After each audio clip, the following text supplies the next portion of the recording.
welcome to Chicago. My name is Polly, and join me as we celebrate the life of Maurice Carver and talk to some of the people that knew him and try to decipher some of the facts from myths. So join me as we embark on a trip to Maurice Carver's place in Texas and try to see what still stands and what lies in this place today. So join me. Stay tuned.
Maurice Carver lived in an old stagecoach station that was converted into a home. Carver's home was most commonly referred to as Bulldog Hill, as his home sat upon a hill. Rumor has it that Maurice's yard holds the record for the most rattlesnake-bit dogs over the years.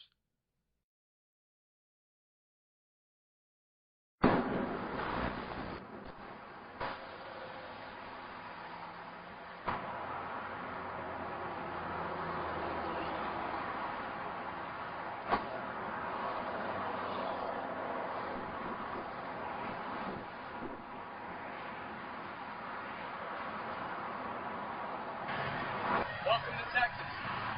I'm on location. I'm standing on what was known as Bulldog Hill back in the 70s. This used to be Maurice Carver's yard. Of course, it's the Whataburger behind me now. This is where it all began many years ago. A lot of today's strains can be traced back to this very spot right here. Bully's son spent his last days here prior to his death, May 28, 1972. Carver's widow, both in litter sired by Geibel on this very spot behind me. Arch Missy, Orphan Annie. I can go on and on as far as the dogs that passed through here. This was also one of the home of one of the largest, biggest known jennies known to exist in the world was right here. It was the Maurice Carver's yard with numerous dogs in the 1960s and 70s. He was known to have anywhere from 40 to 50 dogs on this particular yard right here back in the 60s.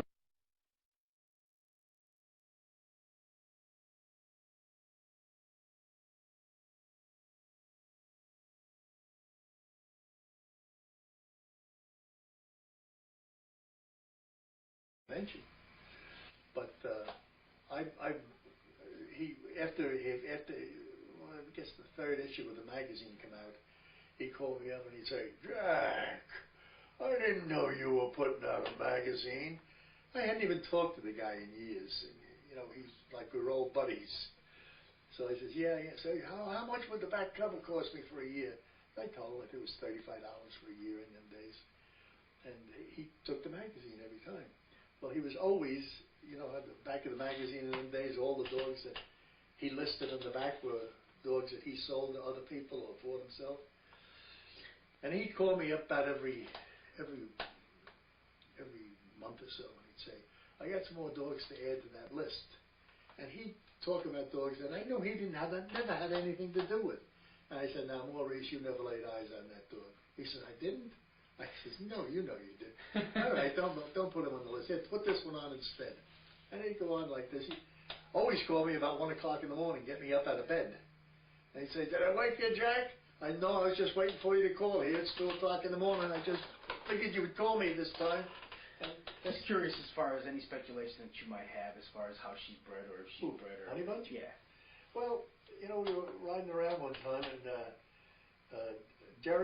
Irish Jerry and Crenshaw bought the dog off of Carver, and the dog, they didn't have any. So they bought the dog? Because I read in other parts where it was sired by Bulldog Son. He had just quit at the time and he couldn't sell it, so he says, "I'll send you the dog." This is just something I've read.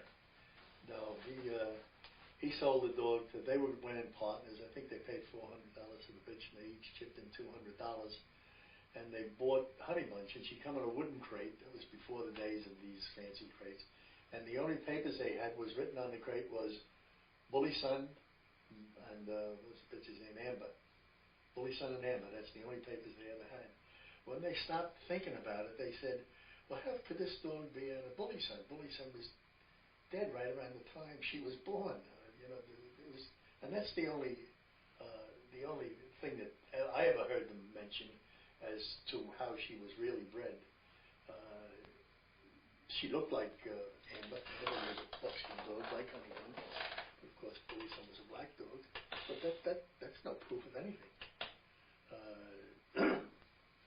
But I heard another story from Kimsey Wood that they had Honey Bunch. A fellow named Jerry Bell had bought Honey Bunch. When she was 18 months old, they rolled her. They didn't like her, and they sent her back to Carver. Now, I have no idea whether that's true or not, but I asked Jerry Bell one time about it, and he said that, let's see, what the hell did he say? They rolled her, and she wasn't any good, but he had another bitch down there that looked like Honey Bunch, so that's the dog they called Honey Bunch. Wasn't bred that way at all. But who can tell all these stories that way? I've never heard. Have you ever heard of any litter mates of Honey Bunch or any particulars? No. It was just, you know, then all that kind of stuff adds up to. Well, you know, there was all kinds of rumors about Carver. He would get pups from different litters and put them all in the same pen. He didn't know himself how they were bred. And when if somebody wanted to buy a pup, he'd take one out that looked like the father or one of the fathers that had been the sire of several litters of pups. Like he might have pups all in the same pen from 3 different sires and 3 different bitches. And he'd put them in the pen and he'd guess as to which was the mother and father when he sold the dog. And if you called and you wanted a dog off a certain male, those pups were going to come out and you were going to buy it.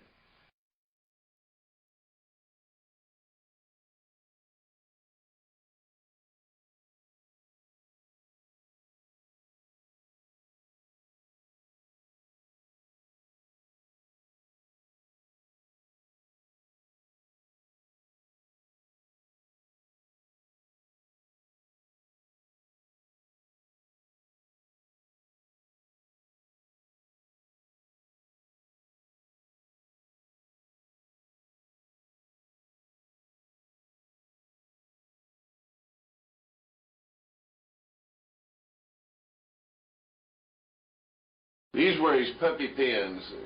Some of his pups in this pen was out of Black Widow and Lucky. Bud Womack's Lucky dog. Kearns is Lucky, they called him. And some of them were out of some of the other litters.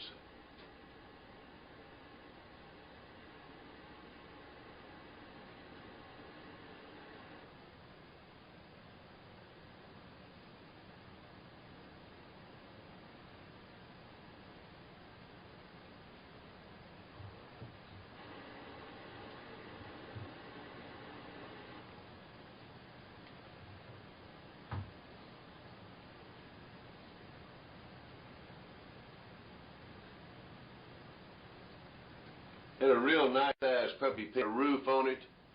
It was in a barn, open barn, and had wire on the open walls, and it had a roof on it. Dirt bottom.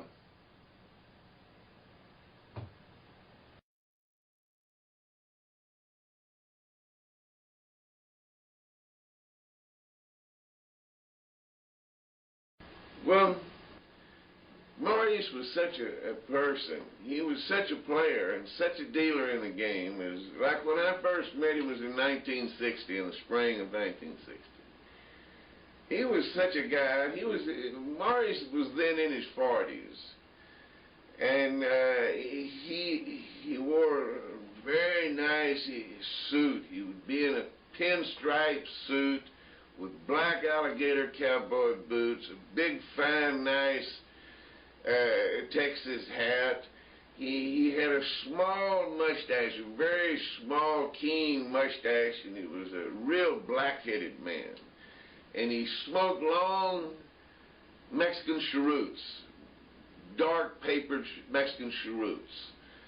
And this man had a charisma about him that was just, it was just unbelievable. Everybody that met him, they just got a charge of being around him. And from the amount of charisma that he had,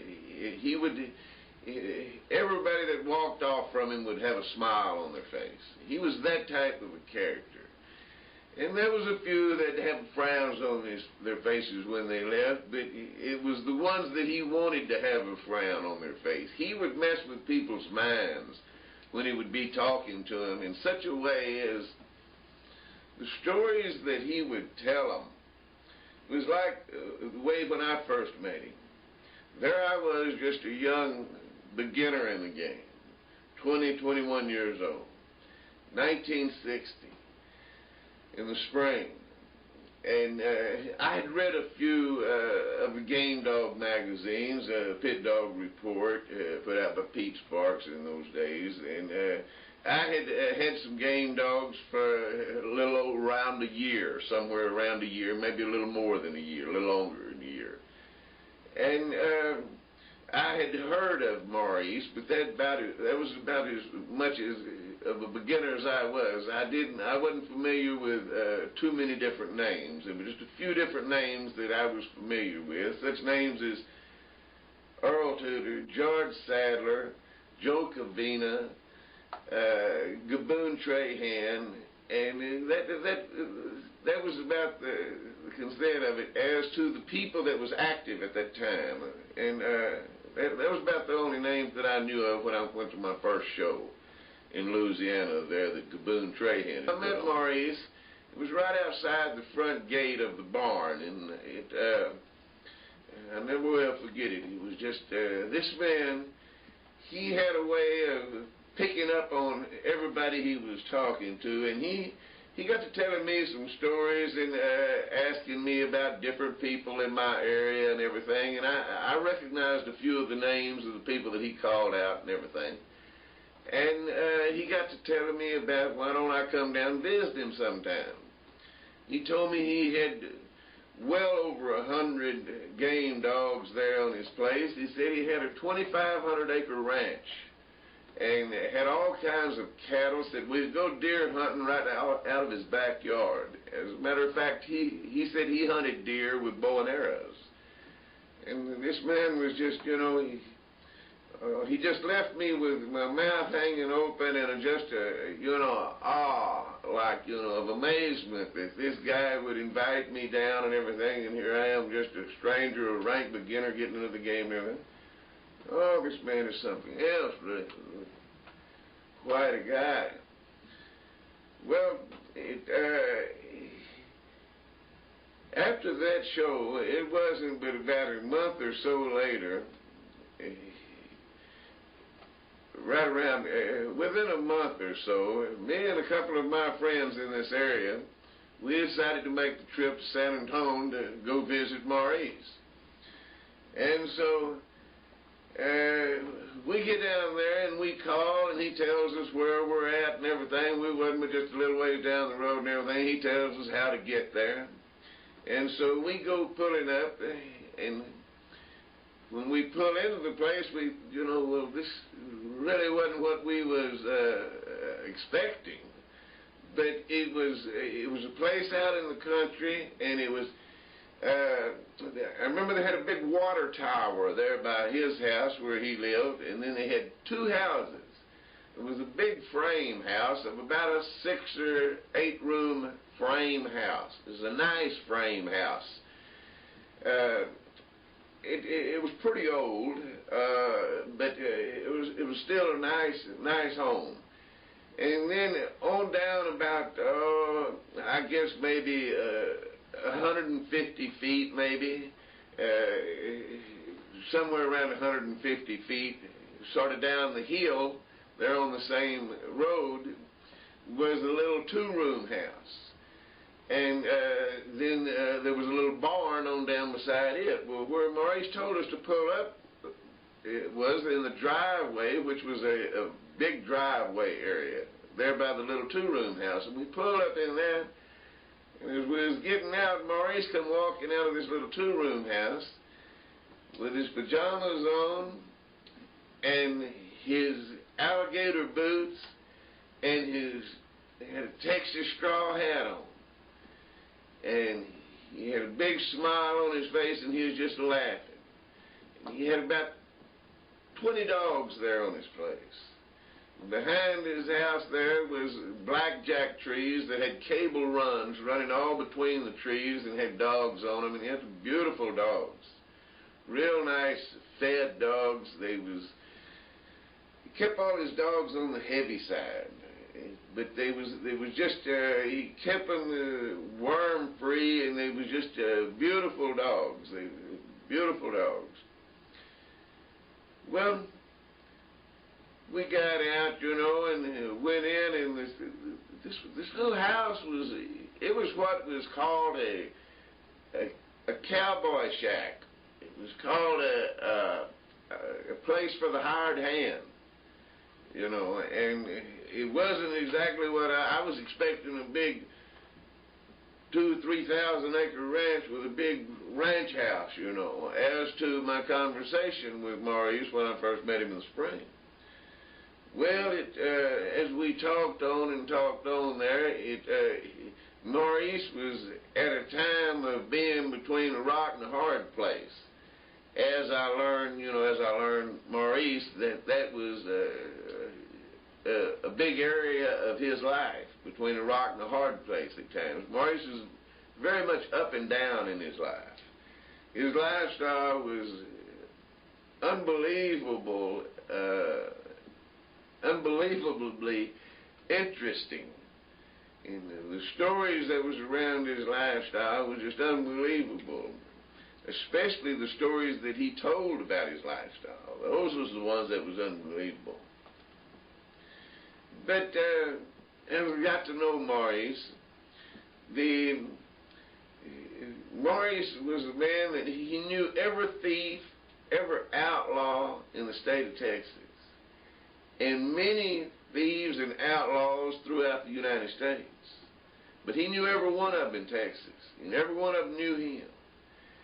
And he was very much of a con man type of a person.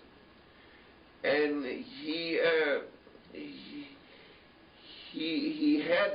it was as if he would look at us, as if he looked at us in such a way as if to say,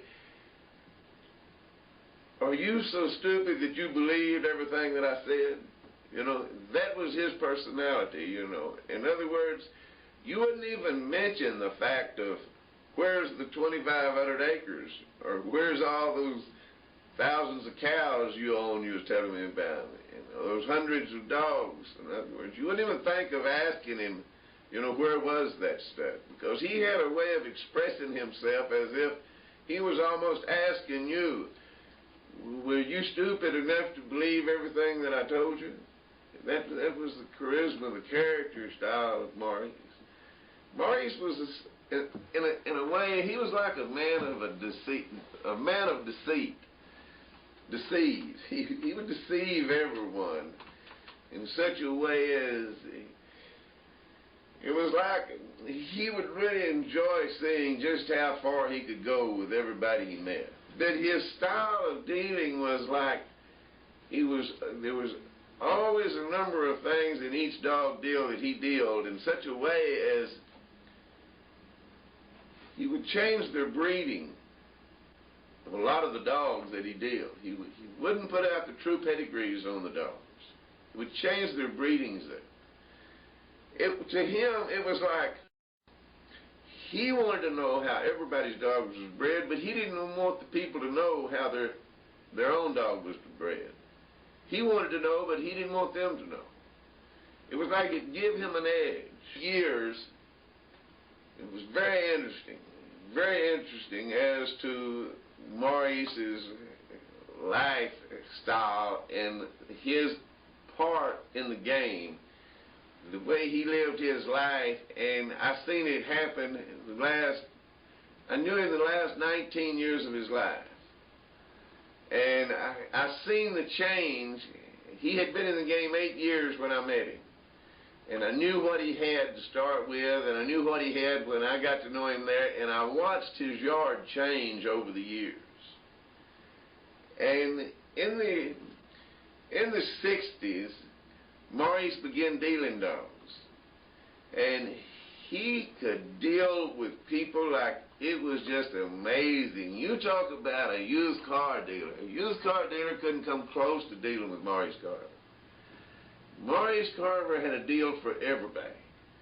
I'm talking, he had a deal for everybody. He could deal a man into buying a piece of paper from him, an old wadded up piece of paper. He had a deal for him. This was his character. And it was as if everyone in the game knew everyone at that time. Everyone knew each other. And no one wanted no one to know that they had been dealing with Maurice, because everybody would know that he beat you in some way. Because Maurice was the type of person that beat everybody he dealt with. He really beat him in some way or another. He put it on them so bad, one way or another, that everybody would know that he did it to you too. So people tried to keep their dealing with Maurice to themselves. But as it turned out, I don't know of hardly anyone in the game that didn't deal with him one time or another. And everybody that ever met him liked him. He had that charisma about him, that he could get along with anybody. And if someone couldn't get along with him, he would single that person out and work on them in such a way that sooner or later they'd be friends with him. In other words, he would just stay on them and work on them until the way he just had a charisma about him that everyone liked him. Everyone always liked him. Everybody dealt with him. Through those 60s, he had some good-bred dogs there on his yard that came from that breeding he made from Diabo and Black Widow. How Maurice Carver was able to breed a Diabo, because it was a known fact that Earl Tudor had a serious dislike towards Maurice Carver. So I often wondered how Maurice was able to breed his Black Widow Jip to Diabo. It wasn't until I heard the tapes of the late Ed Crenshaw that gave me a little insight. So let's listen to these tapes and you might get a chuckle as I did. They tricked him out of breeding to Diabo. Do you know anything about that? Well, they didn't trick him. He just, they just let his sexual lust run away with him. Yeah, Maurice took one of his gals up there. Good-looking blonde, you know, and then old Earl just went googly-eyed over and everything. And he later told me, he said, I gotta have some of that. And he said, how can we make a deal? And Maurice told him, said, well, I'll make a deal with you, Earl. I'll tell you exactly how a deal will make. He said, I don't know whether you want it that bad or not, Marv. Old Earl told her, sure, you wanted her pretty bad. He said, I'll tell you what. He said, the deal I'll make you is while you're screwing her old Divo, screwing with a bitch. And Earl said, I don't know. Well, he said, well, that's the deal. He said, Earl said, all right, I'll do it. But he said, you never let Heine, he called Heinzel Heine. He said, I'll do it, but you don't ever admit it or let Heine know. Yeah? Because it'd just mean our friendship, because Heinzel hated Maurice. He did? Yeah, and so Maurice is fine. I don't give a damn. He said, doesn't matter to me. So they did, and that's how he got the pups. I mean, got where the budget. And later, the word got out that Maurice had pups side by side.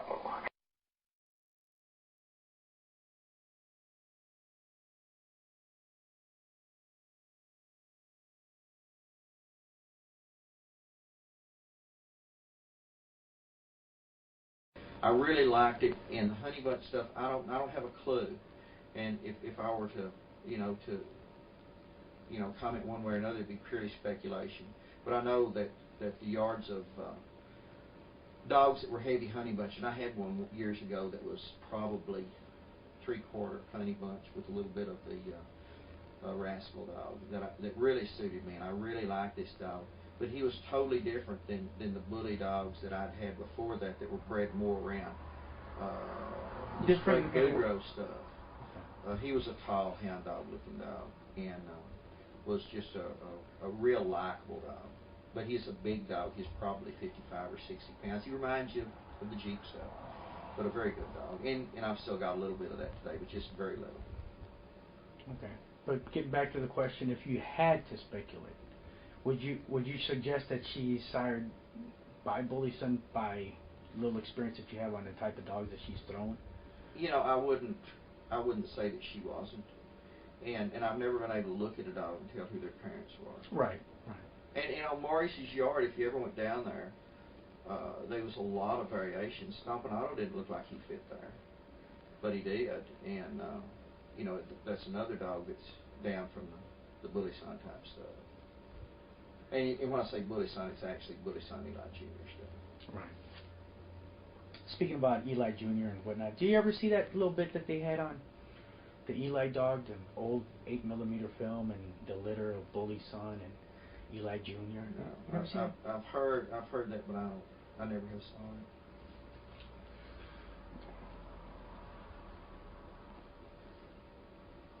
saw it. Can you add anything as far as Maurice Carver? Any advice, any comments, anything that he might have shared with you?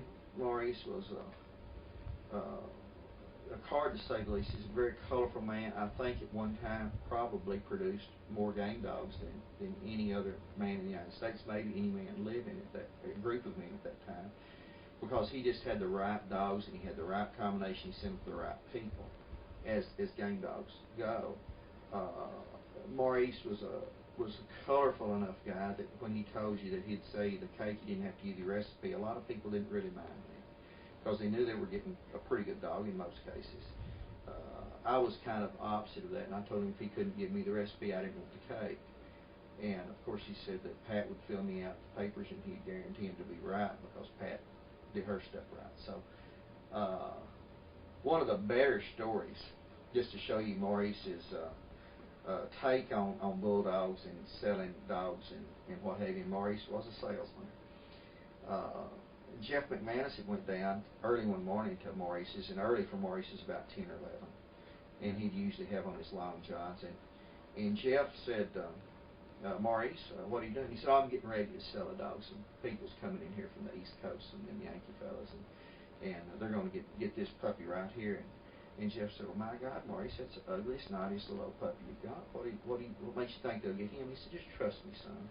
He said, just watch the master at work. So the people got there, and Maurice had priced them some puppies for $500, which was a big price in that day.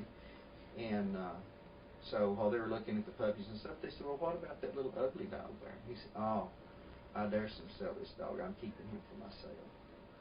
And they said, well, why is that, Maurice? Oh, said that's the cream of the crop right there. Now, I couldn't sell him to you for $500, but I might talk Pat and I'll let you have him for $8. Well, guess which dog they got? So that was Maurice's lot in life, was not necessarily trickery, but knowing human nature. And of course, Maurice run a lot of gals, and was probably into more illegal activities than we need to know about. So he was quite the guy, and I certainly enjoyed Maurice.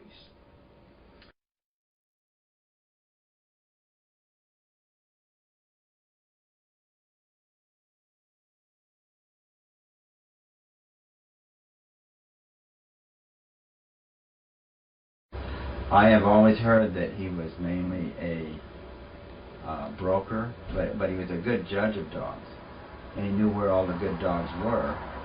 So he would, if somebody needed a good dog, he'd go, back in the days when prices were different, he'd buy a dog for $200 and sell it to someone else for $500. And it'd go directly from that person to the other one, so there was no cost of business. See where you're at. Yeah, but he knew they were good dogs, and so consequently he had all these good dogs that he had sold, and got a reputation for putting out good dogs. When I knew Carver, he was a young dog man then, and I mean, of course, I was a lot younger, but Bob Hemphill and Bob O'Neill and George Sadler, some of those guys were trying to help him. And in fact, Bob Hemphill asked him, he said, well, Maurice, they don't pronounce his name Maurice, he said, Maurice, why don't you breed dogs? He says, well, Bob, I don't have the patience for him to grow up. I can't wait for him to grow up, so I'm never going to be a breeder. And that's interesting because he actually did become a fairly good breeder, I think. But there was only a core of dogs that he was breeding himself. There was apparently a lot of these other transactions going on too.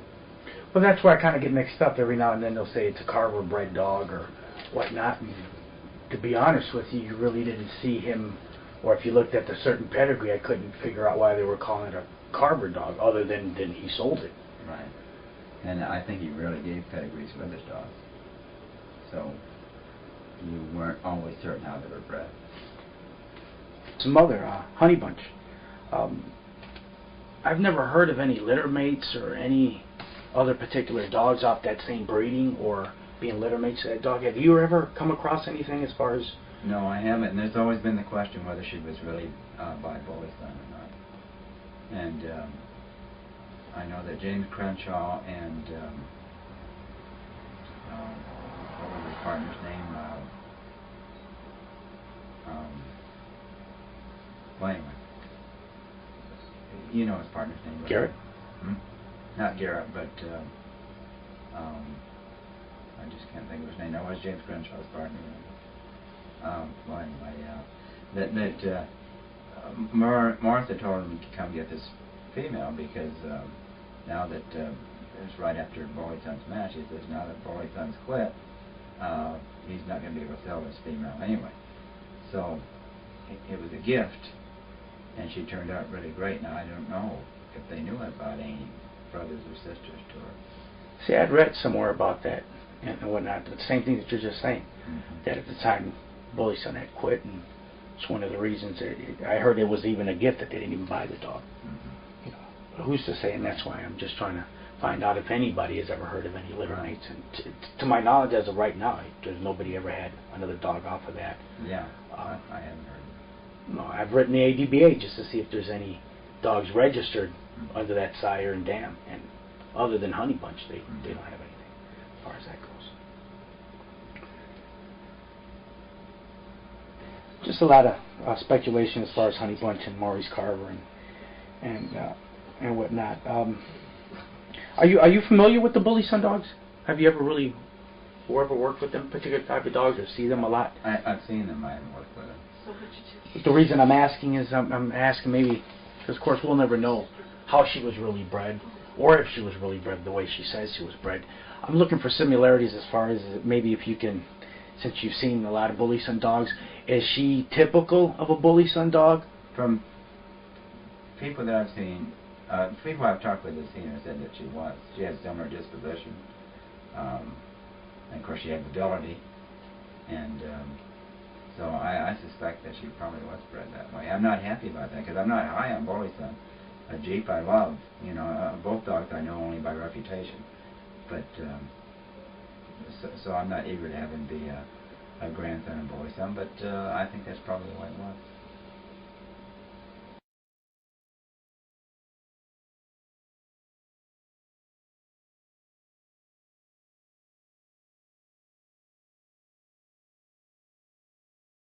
I hear and I see about producing.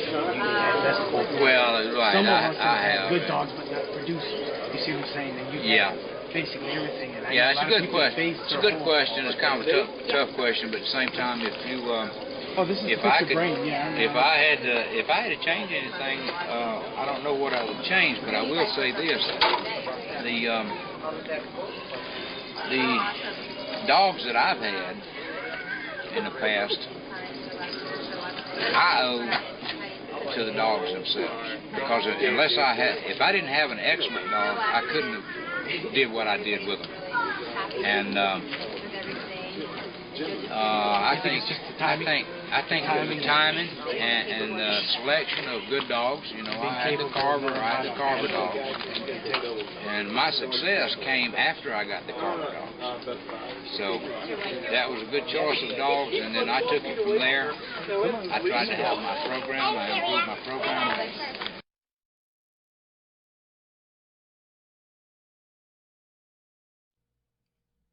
As we continue our trip, ascending up the mountain, our next guest not only knew Maurice, but had purchased several dogs from Maurice over the years. He is held in legendary status among the fraternity. In short, he is a celebrity of sorts.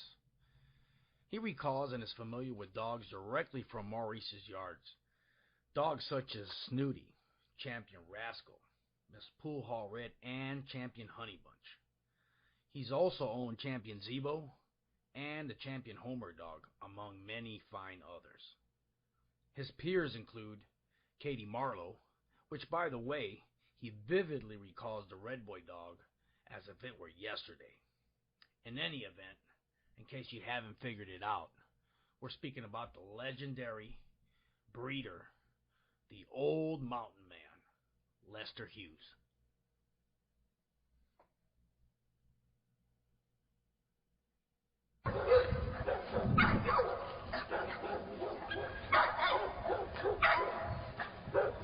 That's the resting place of Champion Homer. The Mountain Man.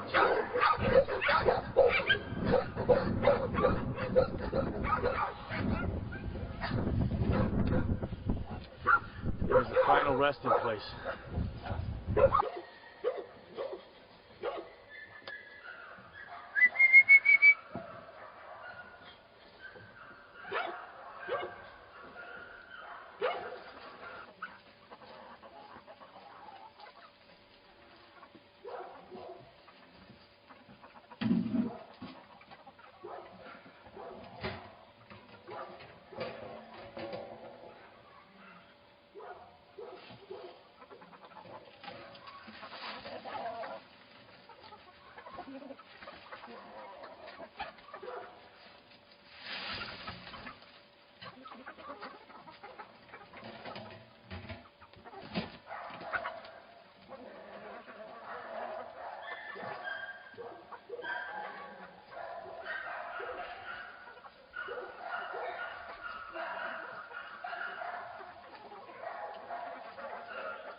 than others. Yeah. Ever meet Maurice Carver? Yeah. Was this prior, before him producing Honey Bunch, or is after he made a name for himself? It was before. Before? Yeah. Did you ever match into him? Mm-hmm. Did you ever meet? Maurice Carver, I was a nobody. Okay. Is there anything that you can tell me about? He was the man at that time. Oh, he was the... Okay. He was the man. Carver was the man. Now, he had a reputation, or from what I gather from people that used to do business with him, that he would replace dogs if they did not work out. Is there any truth to that? He'd replace dogs, but he always wanted some more money. He would replace them, but he wanted some more money. Not as much as he would ordinarily if he had one to replace him with. Like if you sold you a dog for $1,000 and it quit, if you took it back to him, he'd probably take it back and want another $300. That's breeding the best producing bitch for me that I was growing. A little bitch from Maurice Carver called Susie. How was she bred? She's supposed to be out stomping out on, what was her mother's name? Do you remember, Cole? Not Art Smithsy, though. But some people from out in Texas said she's out of Florida's Lucky and Florida's Lady. I don't like to say things like that. I don't really know. But they said you could order a pup from Maurice Carver and he'd go so and buy you one, send it to you. I don't know if that's true or not. The dealings that you did with him, did you go up to his place? No. Did he shipped you the dog? He shipped me the dog. Shipped a friend of mine the dog. And she had a bad stoppage on it. And I had it fixed, but I wasn't 100%. And I bred her 3 times.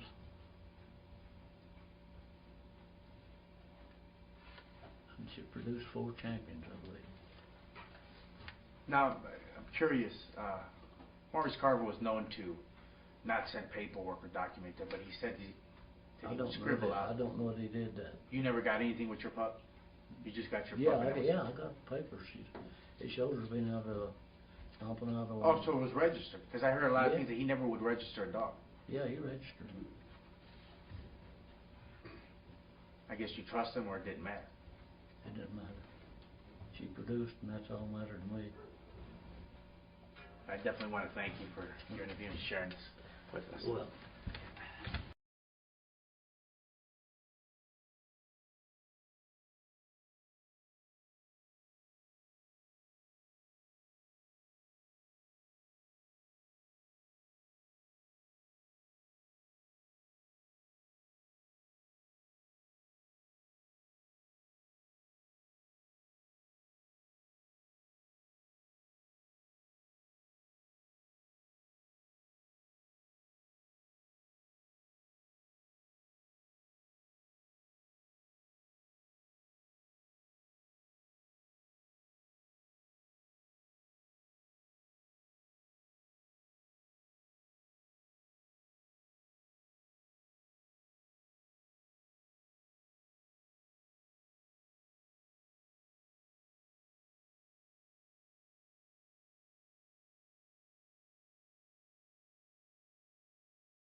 This is a dog on Maurice Carver's yard. This was Womack's lucky dog when he was on Maurice Carver's yard. He was down on Maurice's yard. He had been bred to Black Widow. And those pups in that pen there's some of those pups that's in the pen that is out of this dog here and the Black Widow female. This was when Black Widow was still on Maurice Carver's yard. This dog was bred off of Jim Williams's yard. He was a Cyclone bred dog. Sire was a dog called Cyclone. Awful deep, dead game dog. This was the dog off of Tudor's Diabo and Black Widow. This was a dog called Outlaw. Maurice had 3 of them there. Outlaw, Cracker, and Lasso. They were all 3 out of Black Widow. There was young dogs there, close to 2 years old. Beautiful dogs. Maurice had a beautiful dog yard. It was blackjack trees, blackjack oak trees, and cables running about 10 foot off the ground with chains on the cables, and each dog had a long run.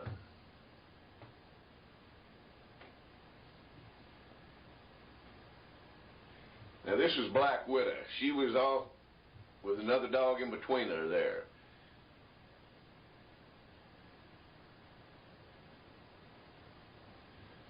These pictures are over 40 years old. I took them with a little 8mm camera that just first came out in the 50s. But we did get some pretty good images back then. This is the dog Lucky again. Kearns is Lucky. We were on a trip to pick this dog up and bring him back to Bud Womack's yard when Bud Womack and I went to Maurice Carver's yard when we was on Maurice's yard here. This is in 1960, I believe.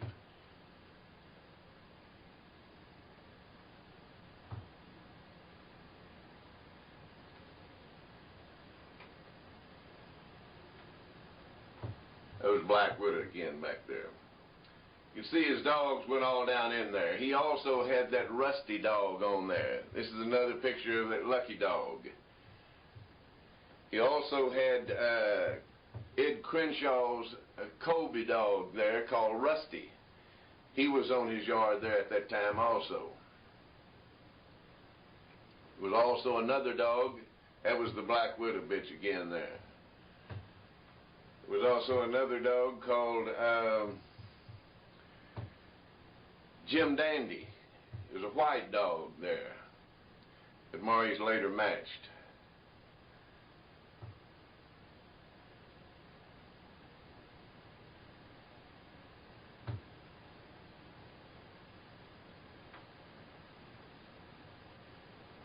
That's an outhouse, an outdoor outhouse that's down by those trees there.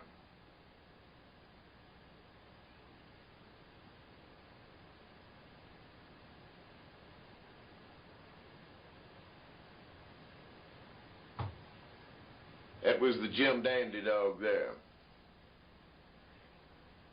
A little brown on the side of his head. White dog. Bred from from Gaboon Trahan's yard.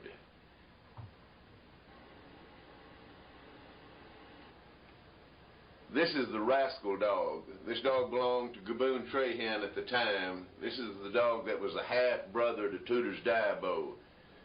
This dog was bred by Joe Covina and dealt to a man down in Lafayette. First deal to a man in Texas called Hanson, and then later Hanson dealed him to, I believe Maurice got him, and then after Maurice got him, Gaboon Trahan got him. This is one of the dogs on Maurice's yard beside his pit. His pit was in this brick building standing to the left there. I don't recall exactly what dog that was. No, that's the lasso dog is what dog that is. That's the lasso dog standing there beside the pit. He has the trim ears. He was a light-colored dog with a blue-black nose. He was a reddish dog with a blue-black nose. I later seen him matched into Leo Kennard. This was his dog yard. Those are little blackjack oak trees with cable runs. Those are dog houses all down in there you see.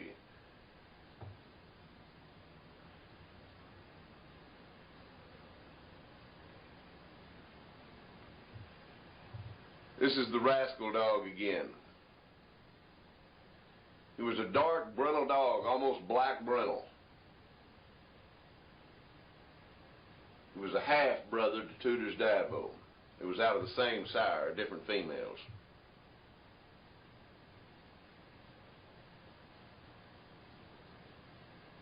Long-bodied dog.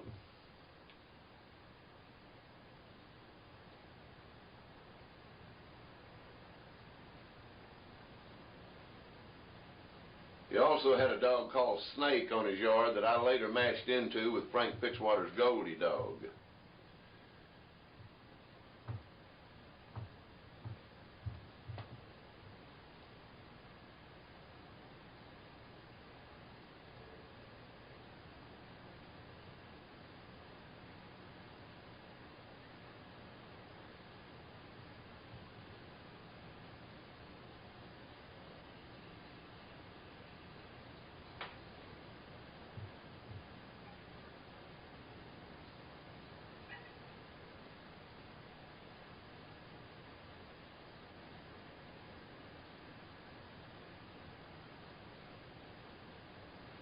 That was Maurice's pit in that building there. With that lasso dog back there.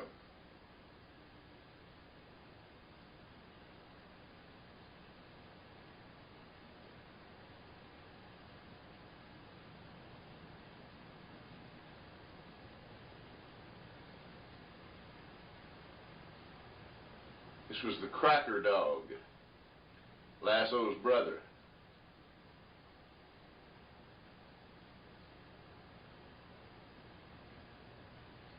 I believe this is the rascal dog again there.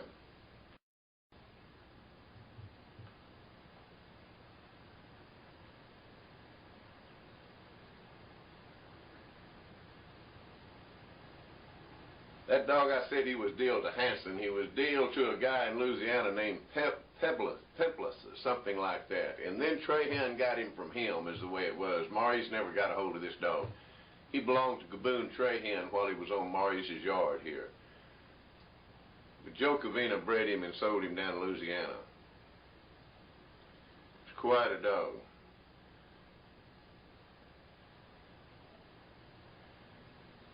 I believe that's the outlaw dog, the black dog called Outlaw, that was out of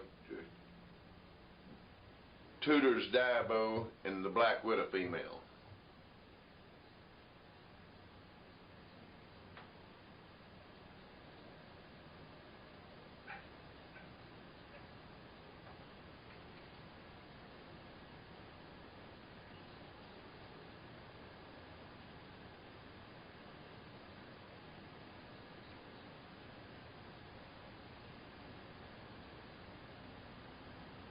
This was the lucky dog again.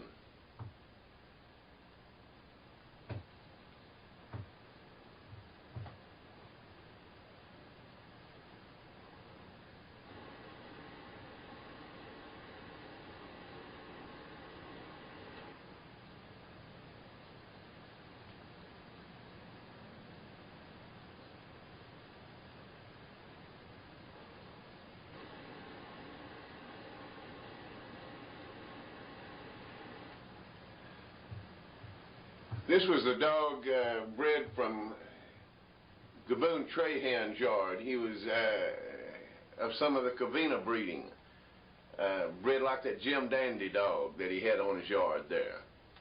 I don't recall the dog's name, but I recall the breeding on the dog. It's from Trahan, of some Covina bred dogs.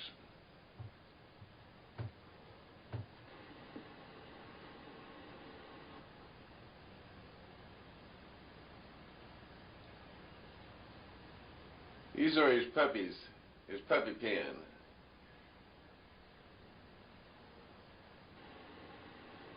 That was the rascal dog again.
And we raised a lot of good dogs off her, and even the dogs straight off her. Even the dogs like Jeep that was straight off her. Some of those has produced equally as well as she did herself by keeping that line pure. The second and third and fourth generation are still just as good percentage-wise as she herself was. And that is selected. She protected her run, and I don't think she was people aggressive, but you would think she was. She gave you that impression. You'd think she'd eat you up because she was a typical bully son dog. That's probably the next question you're going to ask about. No, she was. She protected her run, and even someone could go up there and they would just be sure they would get bit. But they probably wouldn't, but they don't want to take a chance. Right, it's just the impression that they travel with their sons and all of them. We travel a lot. Did she ever lose her teeth in any of the battles? Up until retirement, she had her teeth? You know, she had a couple broken teeth, but she still had her teeth. Hangers? Yeah. I've noticed similarities within the honey bunch strains, such as black marks or black things on the tail, black pepper stuff here.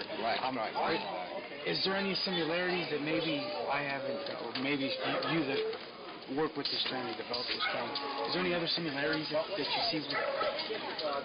No. Do you agree with the little black spot on the tail? Yeah, but that's common with a lot of other dogs too, not just her. And I've heard the comment, you have a black circle around the tail and a little black hair up the back, and say that's the honey bunch in them. Honey bunch had to get it from somewhere. It might be the bully son in them, but it's still there. Okay. Can you maybe clarify the rumors surrounding her death? I've read in one book that it was because she was on a spring pole and she fell and she broke her tail or something, got an infection from it. She ended up dying from that. I've heard numerous other stories. Can you clarify any, or maybe to your knowledge? Stuck in a basement, and she got these sores that it's lack of sunlight, where you don't get sunlight, then these sores get worse and worse, and she had a series of sores, and she was just neglected. I think rather than abused, neglected was probably the best word, and just died from that. Well, I'm glad you clarified that. Some of these things I actually go to bed at night sometimes wondering, or I wondered if I could ever ask you, and I didn't want to bombard you over the phone or something, you know who you're talking to. Oh, yeah, well. But I appreciate that some of this stuff is for my own purposes. I've seen who owned Honey Bunch at the time that she was bred to Zebo. I just recently read about that, and I never really got around to that. And I was just thinking that guy Richard. You don't have any knowledge of how many were in that litter or what those offspring were? Zebo. Yeah, I mean, they were around as late as a couple of years ago. A guy over in Virginia had one of them. 2 or 3 years ago had one of them, but he said the dog had never started. Okay. Yeah, well, I heard it wasn't very successful. They didn't work out. Okay. All right, but on paper, I mean, that looked like it was an awesome breeding. Can I assume you're still breeding? been using Honey Bunch as your base in your yard today? Yeah. Okay. I mean, that was. Can you give me like an? I don't want to pry too much, but like a formula. What do you bring? Is a quarter Red Boy, 3/4 Jeep, vice versa? I mean, what do you use? Well, I like the Jeep Red Boy combination. You've got a Jeep Red Boy dog 50-50. I think you can cross it with anything. But the Jeep Red Boy works as one strain rather than a cross. Okay. Because they've been, for 5 and 6 generations, they've been Jeep Red Boy, not Jeep or not Red Boy. So that kind of establishes its own line. So you can use them like a pure line. Okay. I see the common outcrosses is the Jeep and Rascal and Jeep and Red Boy.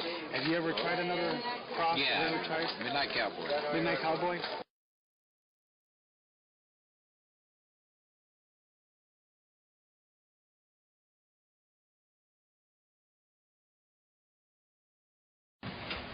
I know y'all are big Honey Bunch fans, and I like that old bitch myself. I was visiting Irish Jerry back in the 80s, and I would go down there pretty often, hang out with him in Decatur and party. And during one of those trips, he showed us this box and told us it was the crate that Maurice Carver sent Honey Bunch to him in. And as the weekend went on and the funds got lower, I offered to buy it, and I can't remember, it was like $200 or $300, and he was like, you know, I was crazy, I didn't want to pay that kind of money for that old box, and I pulled the money out. He took the money, I took the box, and I probably haven't taken care of it like I should. You can see they're still using it, and let them old cats get in there, but if you look, you can see how well made it is. Look, it's even got wing nuts up here that hold it together. A well-made piece. Did it have anything written on it when you... Nah, there was nothing written on it. This gate was more blue. It had more blue on it. It was painted blue, and it's rusted over, but that was the only thing that's really changed on it. How long have you owned it? I got it in, let's see, I don't remember what year it was, 88. So I've had it close to 20 years. My goodness.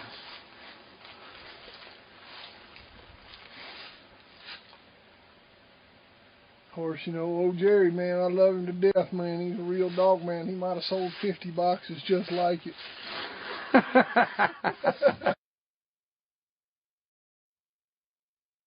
Last one to finish this off.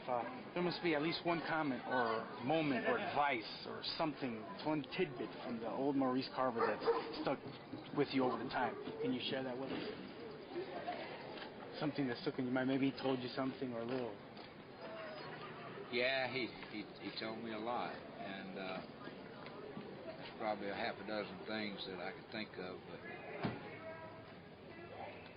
probably the most important thing was don't be afraid of them, son.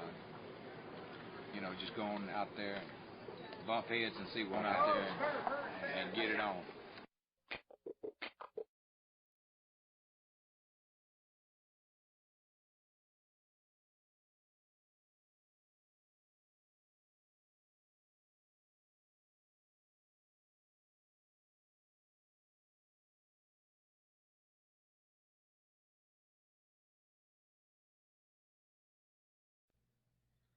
Part 2 includes such scenes as this clip featuring James Crenshaw, a top-notch breeder who started with breeding stock from the yard of Maurice Carver. He initially purchased several dogs back in the day and never had to change up his breeding program since. He is seen here giving some insight on his success over the years. This clip includes Grand Champion Blackjack when he was still owned by James, just before he sold him to Casino Kennels.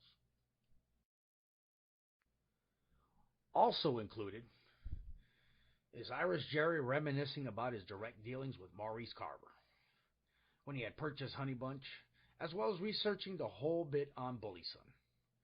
There are many more interviews included, such as Don Mayfield, Richard Stratton, Jack Kelly, not to mention the vintage footage of old Pete Sparks, the hobby breeder and author of the magazine Your Friend and Mine. Also included is another famous breeder, Baker Davis, which was made famous simply by buying dogs directly from the yard of Maurice. He has owned some of the greatest dogs, such as the Grand Champion Boomerang Dog, Chivo, and Midnight Cowboy. And of course, a documentary cannot be complete without visiting the legendary grave of Maurice Carver.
Hi, welcome to part 2.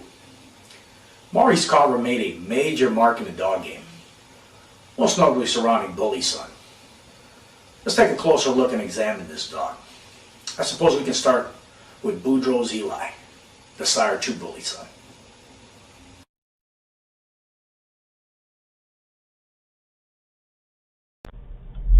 This is a rare 8mm footage of a clip taken countless years ago of Boudreaux's Eli. Eli was sired by Boudreaux's Scrub out of Boudreaux's Candy, a very desirable stud dog and foundation dog of many strains today. Shortly after this film was taken, Eli was stolen and never recovered.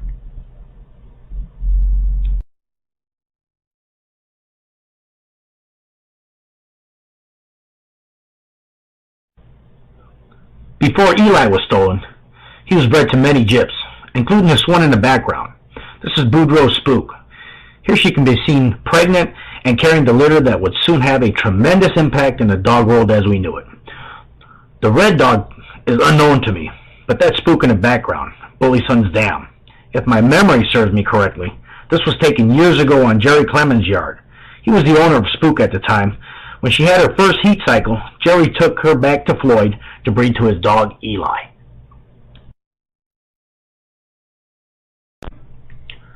This is the most famous litter, past or present, sired by Eli out of Boudreaux Spook.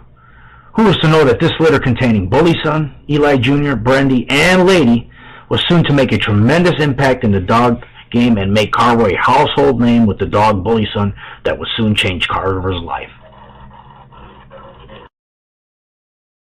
I think that was Junior he got in his arm. Yeah, I think Junior was blacker than the others.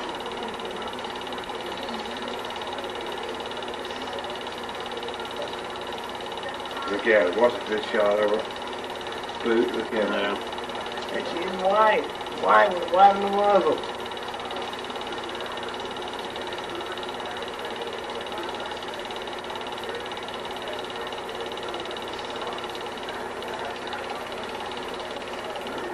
Run out here in a second.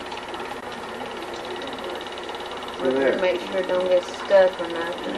It should come on the line, man. There's a nurse and look at old Brenda in there. That's Bully Son going over there with that white on his chest. Isn't that something? He had the biggest Here it goes. white spot on it.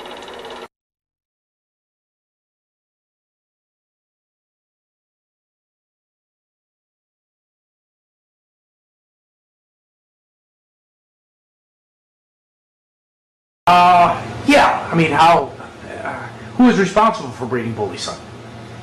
Well, if I can put this in the right order, I have a friend, still have a friend, Mr. Jerry Clements from Huntsville, Texas. I gave him a little female by the name of Spook. She was maybe some 8 months. And in her first heat cycle, he came to visit, and I had this black dog named Eli. And we looked around the yard, because I had several dogs at the time. And I don't think that was Clemens' first pick, but as he walked through the yard, and the more he observed Eli, the more he liked him. Eli was a small dog, some 38 pounds, I guess. 38 to 40. And he asked me what I thought, and I said, as far as I'm concerned, the way the female was bred and the way the Eli was bred, it was good as any. So he decided to go that way, and brought 4 pups. Do you remember if there was a stud fee, or was there a stud fee, or you just let him breed to the dog? Or? No, he was a friend. Back in that respect, with the stud fee and the puppies, I'd be willing to say I gave more puppies away and bred more dogs for free than anybody I know of. I just kind of a yes man, I guess.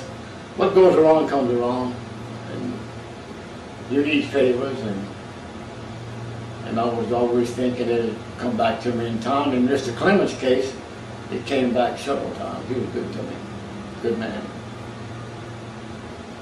In that particular litter, they had 4 pups, 3 of them black, 1 brindle. They had 2 males, 2 females. They had Bully Son, Eli Jr., a black female named Lady, or Mr. Pat Perry, and then a brindle one for Jerry, that he called Brandy. Probably Brandy was the biggest and probably had the best mouth. And then the next one would be Bully Son, probably, and then Eli Jr. and then Lady. Who first owned Bully Son? Jerry Clemens did. In other words, he had the mother and raised the litter, yeah. And he sold that dog for $400 as a puppy. He sold them all but Brandy. He kept the brindle female.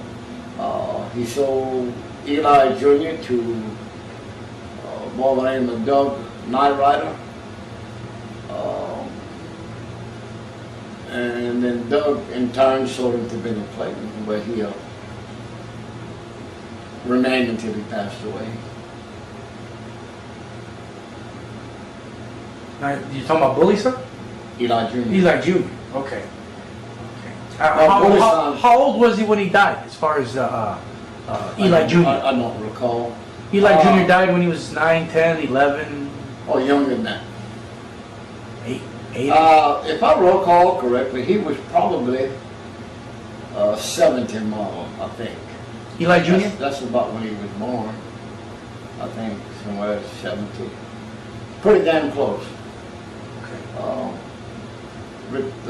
What did he die from? Just old age, or was there a kennel accident? No, he died of the results of the event against him and his son, Benny Bob. Okay. Okay, no, I'm talking about Eli Jr. Oh, Eli, I'm sorry. No, Eli Jr. just died of old age. How old was he? Pretty good age, but I couldn't tell you. Over 10? No, we got the dogs kind of confused here, right. And we just make it clear.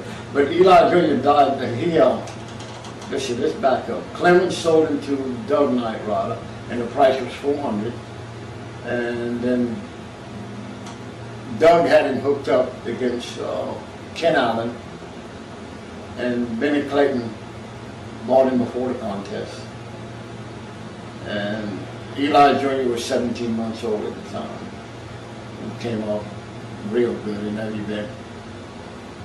And Benny didn't do anything with him after that besides bred him a very few times. A very selected female. Benny wasn't into breeding him out of his yard. I guess I'm trying to figure how did Maurice get Bully Son on his yard? Let's see. Pardon me if I can tell you about that. I don't know for sure.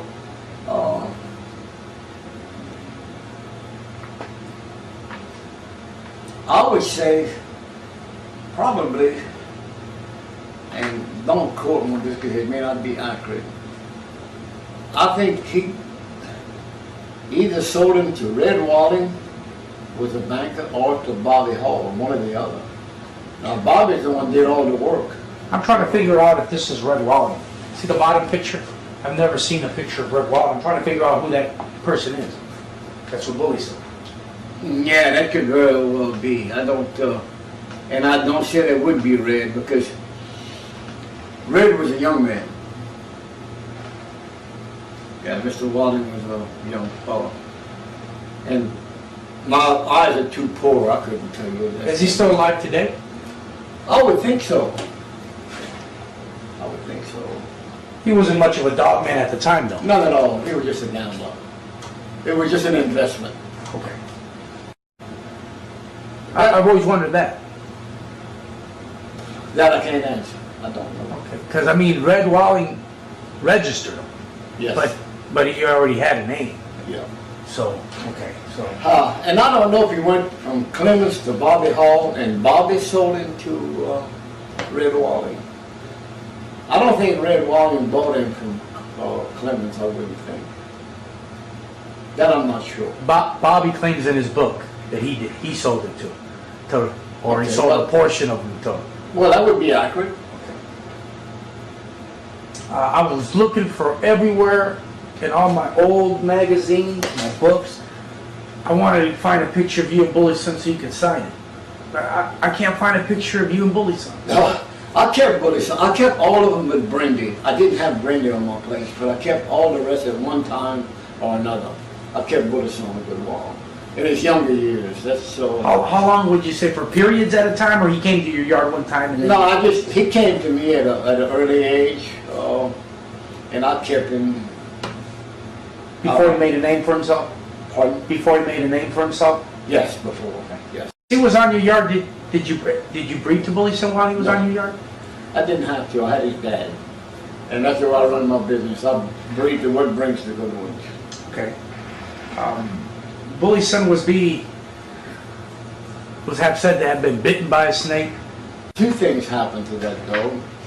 One was he got bitten by a rattlesnake. Here's a picture where they claim he was. That's Maurice and Bully. It's claimed he was bit by a snake, and he was. That is a fact. Yep. That's a good picture of Maurice and a good picture of Pat. Pat with Bully Son, yeah. Yep. And then after this snake bite, he got into an accident through the chain link fence and receded all his guns. While on Maurice's yard? On Maurice's yard, yes. And Maurice told Red Wally that the dog wasn't fit to be in that particular contest. And Red said, bring him regardless. And that's Red's exact words. And what Carver did,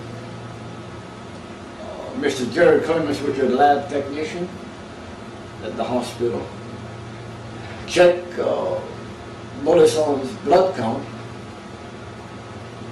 and the dog was anemic. The blood count was 33, and it should be 46. You know that for a fact? To be true, yes. I stake my reputation on it. It did happen. Mr. Clemens is very well alive today. Now, who's the one that says that he fought through the chain link fence? Because if you look at his yard and all that, or pictures of it, he didn't have any chain link on his fence. So I'm trying to figure out where that came from. That's what Carver said. You know, he had him in a. Now Carver had a. Now I don't know how many kennels he had. The way he kept his pups was a big old chain link. Okay. Now, when you say chain link, it's like a hurricane wire. Here's a picture of one of his dogs on his yard, and just to show you what you're saying like that, not actually chain link, but something like that. Let's just maybe I'll stand corrected. I'm just telling you like they told it to me. No, well, I'm just saying while you were on his yard, is that what you seen, or did you see chain link for yourself? I saw this. Because I never seen chain link. I saw where the puppies were. I thought it was a chain link pin. Okay. Of course, you know what it is. Let's just say, in between the time, things will change. The man could have very well dismantled that and upgraded it. Well, see, I research things, and I try, since there's a lot of rumors and there's a lot of, you don't know what to believe. So if you do some investigation work in certain things, some stuff will fall apart right away. And other stuff I try to find out, because it's very well true. Things happen and change and stuff like that. Well, you moved the pen. So I always look for pictures. I'm always interested in finding pictures of Maurice Carver's yard. Yeah, and I try to see certain things that were in back there like that. I've never seen any actual chain link. I've seen like what I just showed you, that type of panels and stuff. Well, like that's probably just one pen, or just partial of the yard. Okay, I have his puppy pins on that video.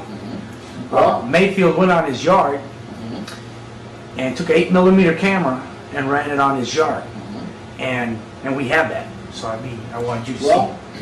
Maybe we stand corrected about the chain link. It might have been just 2x4 wire. Okay. But now the part with the guns being receded, they were. Okay. How hot was it really that day? They claimed that day of the convention it was a hot day. A little better than warm. Okay. Yeah, it was hot. If you had to guess, what were the temperatures? I'm hearing 100.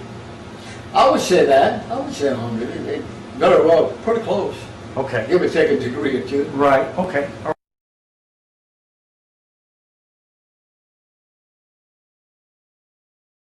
I know that things didn't look right, and this was a big deal for that day and time, and I would say that's probably what happened to him. Although it was a day of upsets, so it's a situation that hindsight's 20/20. But Bully was certainly a dog that suited Maurice, and of course Bobby Hall, he told stories of having to get on his car so Bully couldn't get him and chunk him food to him and stuff. But I saw Bully and I've never seen him act quite that way. But if Maurice went to lead him, he always kept him on a long rope. So if he wanted to get something, he had it locked to his belt. He'd just throw it down so Bully thought he was loose and go after it, and then he'd just reel him in because Maurice conditioned him and hand walked him quite a bit.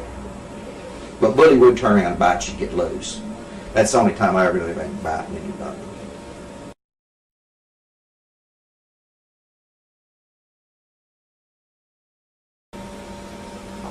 Why is your dislikes on Bully, son? Only because of the equating disposition. And then I've heard that that's been exaggerated, that he really wasn't as people mean as he came out in Bobby Hall's book, that he was maybe excitable and difficult to handle, but not just a man-eater type of dog. I don't know, but I've heard it both ways.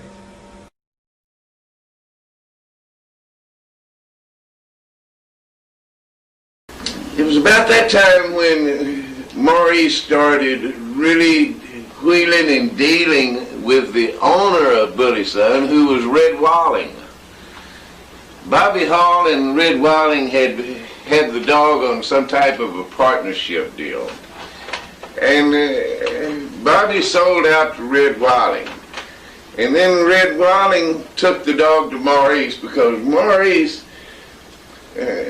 Maurice was known in that era, you know, all through South Texas and everything. And Maurice was the one that, you know, the people that owned the good dogs, they wanted to get their dogs in Maurice's hands because he could make such a reputation for them. And Maurice had such an ability to be able to get the kind of dogs that he wanted in his yard. He had that kind of ability, especially with someone like Red Walling, who was a beginner in the game. And Red Walling was a businessman that had quite a bit of money. And Maurice really liked dealing with people like Red Walling. Maurice had a way of dealing and a way of setting himself up with people that it was just unbelievable. The ability that he had to do that with such a low value of truth as to the way he went about it and was able to do it. And it was like always, the people that he did it to, they would know. It was as if they would know what Maurice was doing to them the whole time. They would know that Maurice was just using them the whole time, but they would still go for it. It was just the excitement of the game. But it wasn't no time until Maurice had Bully Son in his yard there. By this time, Maurice had, he had so many different stories going throughout the United States about Bully Son. It was unbelievable the stories that he was telling about this dog. He was telling stories about all of this dog's life in such a way that he had kept the dog real close to his house up there. And he would fool with the dog all the time in such different ways as just, he had all kinds of stories to tell about him. And this dog, he created such a dog, as you could say more or less, like he put Bully Son up on top of a mountain all by himself in the game. He had a reputation as being such an outstanding dog that game had never before seen. This dog was like a beast that the game had never before had seen or heard of. It was the reputation that Maurice had of this dog going. Bully Son had a reputation for producing world-class offspring. Bully Son produced numerous notable dogs.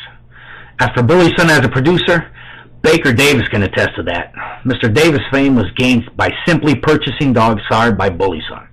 Dogs like Shivo and the Great Midnight Cowboy, just to name a few. Here he can be seen with one of his all-time favorites, the legendary Grand Champion Boomerang, also from the yard of Maurice Carver, definitely a top producer in his day.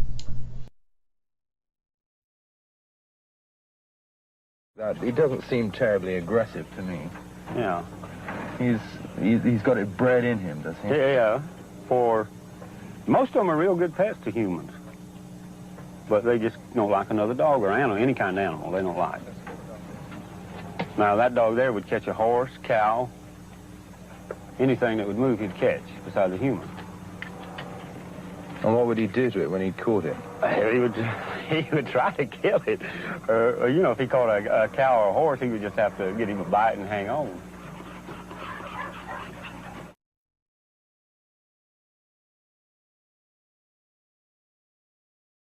I can remember Maurice Carver.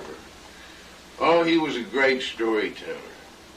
this man, he had a part of life about him that was of such color and such storytelling. And when we'd be at the big shows around and we'd be in the motels and everything, he would come out at the motel in the morning, and most everybody would be up real bright early in the morning. Real bright early. They would be up and they'd be walking out around through the motel lot, the parking lot and everything, and everybody would just be milling and talking to one another in those years, you know, there at a show. Maurice, he would step out of his room, and he would usually have his boots on and his pajamas on. And sometimes he'd have his hat on. A big white hat or a big black hat. A cowboy western cut hat. And I've seen him step out of his room and just scream, loud as he could scream, just scream. And they might be 40 or 50 different ones out in the motel parking lot just walking around talking dog stories to one another. Now you got to think now, let's go back to the 60s, 1960s, 1970s is when this was. It was a little different era of time. And it wouldn't be but the time Maurice got through with his scream, he would just be circled with different people. There'd just be a circle around him, and he would be telling game dog stories. He had a voice that he talked from down through his chest, and he had a real character-speaking voice that really reached out to people. And he was a great storyteller. Oh, he was a great storyteller. He could tell stories in such a way as he would just get everybody involved in it when he would be telling the stories. Maurice was such a liar that after so many of his stories, you felt like you had been, like he was using you in some way. You felt as if he was insulting your intelligence. The more you go to listening to his stories, you would go to thinking that some way he's insulting your intelligence for you to believe everything that he's telling.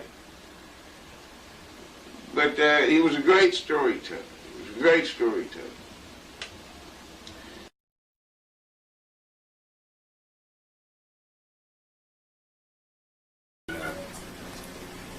And contacted him. He sent me, the first dog he sent me was the champion Lobo dog. He became champion. He was just 16. Was it that off that night train? No, off of Snow, off Crenshaw Snow. Ed Crenshaw, by the way. Right. Crenshaw Snow and Miss Wiggles, which I think was off Snow. Double-bred Snow is what Lobo was. Excellent dog. Well, that leads me to my next question. How many dogs did you acquire, including Honey Bunch, from Carver? From Carver? Yeah. Probably about 5 or 6. Did they all work out for you? Oh yeah, all of them. I didn't get a bad one. He had the reputation of replacing dogs. I mean, is that correct? Because I hear that from other people that if you don't like a dog or he didn't work out for you, send it back to him. He send you another one. Yeah, I'm sure he probably did that. He never had to replace any for me. Instead of asking Mr. Kelly or anybody else, this is the opportunities that I had to talk to you about this. Can you remember the dealing, the direct dealing, or the conversation that got you on the phone and phone for Honey Bunch? What came about that? Were you looking for a female at that particular time, or? Oh, when I bought Honey Bunch? Yeah. Yeah, no, just a pup. And you were interested in a female, or just anything you had at the time? No, definitely a female. Okay. Definitely a female. So, you know, being off Bully Son, I was real proud of that. I believe she's sired by Bully Son? With all the speculation? Yeah, I have to say that, yeah. Is that just because you trust the dealing that you had with Carver at the time, or is it because you see what she throws? What leads you to believe that she's bred? No, knowing the nature. I had 3 dogs off Bully Son on my yard, and just knowing the nature of the dog, and well, many the kind of the people say dogs she's not- that it. So, you know, even a son, I know a son of his could probably produce one that would look just the same. But at that time, see, the controversy was when Bully's son died.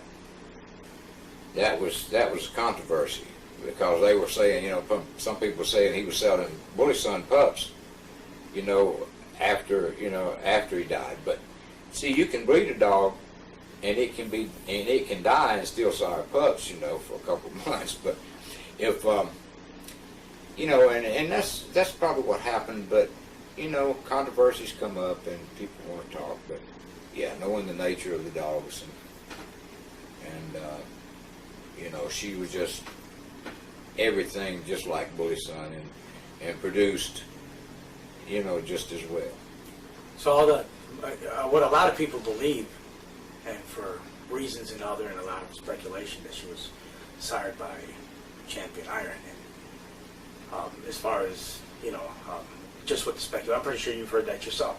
Well, yeah, you hear a lot of things. Why would they even consider that at the time, or why would it lead people to believe that? Because Bully's son had died? No. There was no shame in. Yeah, I think probably before I ever got her, before I ever saw her, I think Bully's son was dead. Which would mean that he sent her to me after Bully's son was dead, but he could have lived past her birth, and I think that's, you know, I did a little research on it, and the best I could figure out from her date, and the best nobody could really pinpoint and tell me exactly when he died, you know. So I really, as close as I get, he's within a few months there, you know. So that told me I don't see the controversy. I just never considered it that much. Okay. I had no reason to, and the reason, I had a lot of experience with ironhead stuff, totally different looking dogs. The build is similar, but they're shorter hair, they're a little more muscular, and yeah, I just you know, compared it with Bully's son. You know, she just looked like a Bully's son dog, buck, almost exactly the same. Yeah, heavy coated, buckskin, black nose, black mouth, black down their tail, and you know, there's a As lot far as like the pedigree goes, or whatever. how did you ever receive any paperwork, or was it just his word telling you how she was bred? No, I had to. He sent me the papers on her later on. Oh, okay. So Written out. she in fact, well, okay.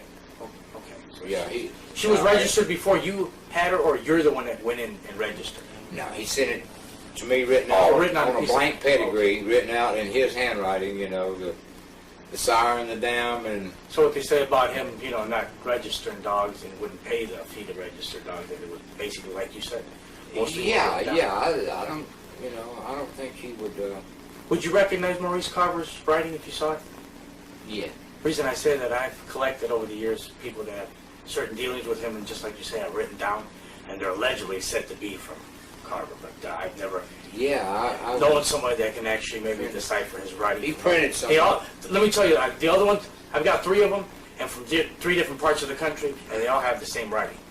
So it kind of led me to believe that they might be authentic. Whether it's true, I don't know. There's a lot of printing. Yeah, you know what, I should have brought those for you to take a look at, but I'll mail them out to you. Yeah, mine got burned up. Okay, so as far as the paperwork goes. He talked about, he sent me the paperwork and talked about the little jip, he called it. Okay. Well, see, now that, elaborating that... He didn't have a name at that time. So you believe in that she is sired by Bully's son. Did you ever see that footage before I sent it to you? The footage with Eli and Bully's son, and Eli as a pup? Yeah. Oh, you had seen that before? No, but I... You knew it that existed? one picture of Eli, I think I'd seen that, and there's a couple more things in there I'd seen before, but no. You had never seen Bully's son? Can you tell me what your feelings were at that particular point to see that the sire to your honey bunch at that particular age? Yeah, that running was, around? Yeah, that was nice. I was wondering where you come across that. Can you elaborate as far as when you first received her? What were your thoughts on Honey Bunch when you first got her from the airport and you laid hands on her? I mean, or you laid your eyes on her? Were you happy with what you saw? Do you like buckskin, or did it matter? Do you recall? Yeah, I recall, but you know, the thing about it is, I didn't, I was excited to get a dog from Maurice Carver, and I got 4 or 5 dogs from him over the years, and this was just a pup, but like I say, I'd asked for a female, and so, you know, so I could produce my own Carver stuff, you know, in a roundabout way, and so yeah, that was the plan. But I was no more excited about her than the other dogs that I got, and especially not near as excited as the first one I got, which was the Lobo dog. Simply because you know he was an adult dog ready, and very, very exciting, very exciting. I've done a lot of research and looked around, asked questions and whatnot, but obviously I failed to ask you litter mates. I can't find an existing litter mate. In your dealings, did he ever tell you how many were in that litter? How many females or males? Or yeah, there was several. He picked her out for you, or you had something to pick from, or? Yeah, he had. They were in the pen, and I believe was only 2 females, and he said, "I'll pick you the best one, whatever." And but you remember that there was there were several of them. You know, I would say 3 or 4 from what he said, and he never really designated anything. He just he said they're out there tearing the pen down. You know, so he didn't care about color. You didn't even ask him at the time. No. So before she even arrived, you didn't even know what color. You didn't even know what color it was until she arrived. No, not at all.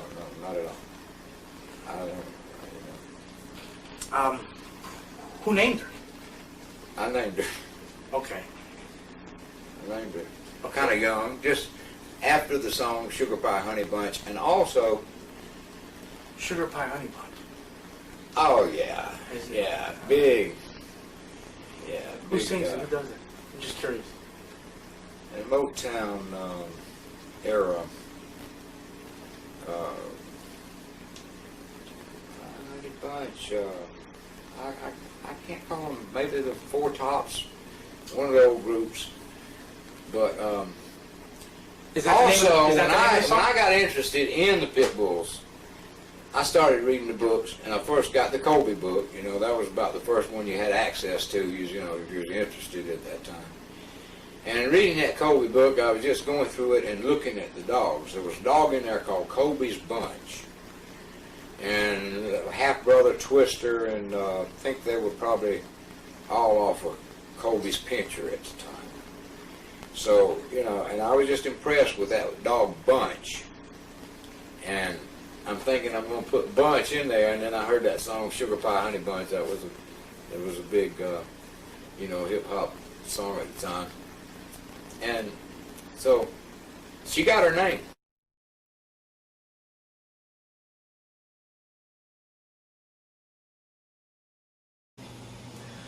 One of my favorite stories has always been how La Passe's Buster was acquired from Maurice Carver. The story has it that he was traded for a bottle of Scotch whiskey.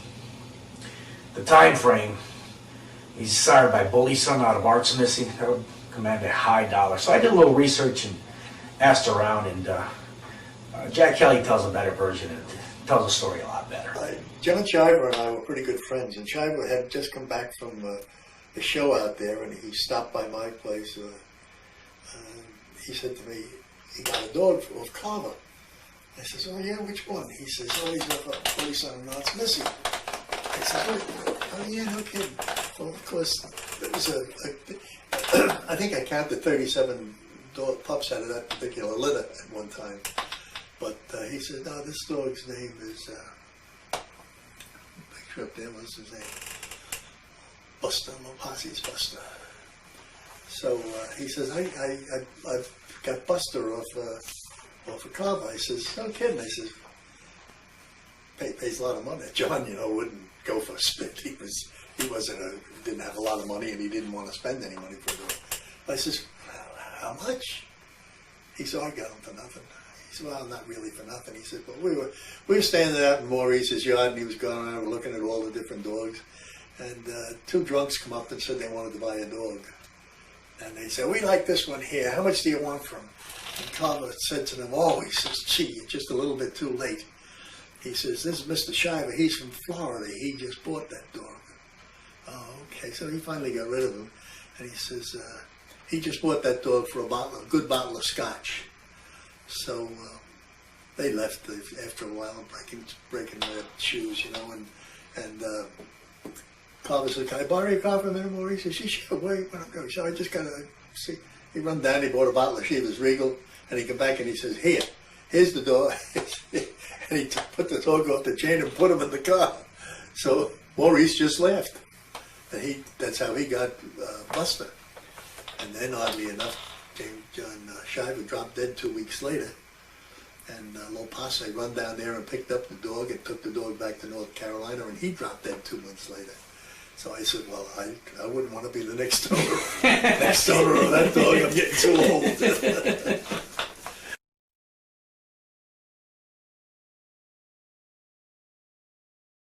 My first question is, when did you first meet Carver?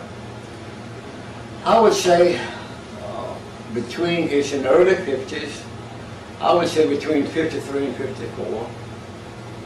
And the reason I remember that to be is my blind dog was born in 53. And I met Carver through Mr. Trahan and had many visits with him after that. He became a friend. Where did you first meet him? Where was that at? Was that in I first met him in Lafayette. Okay. Yeah. Okay. And then he told us about a show that he was going to have and invited us up there. But I hadn't met him prior to that. I guess so. Obviously, you had met his first wife. Quite well. Neat look cheap. Maurice was, when you had a gathering, he was the main attraction there. He was a very neat dresser, very good looking man, very handsome man. And I think the little lady you talking about, she was a very small person, blonde if I remember correctly. Yes, yes. You don't recall her name? No. Okay. Do you know who took that particular picture? It's a cafe. It was taken in Lafayette at the place they called Four Corners, and the restaurant was named Snacks. It was taken in Lafayette, Louisiana. You have no idea who took that picture? I would say probably Pete Sparks.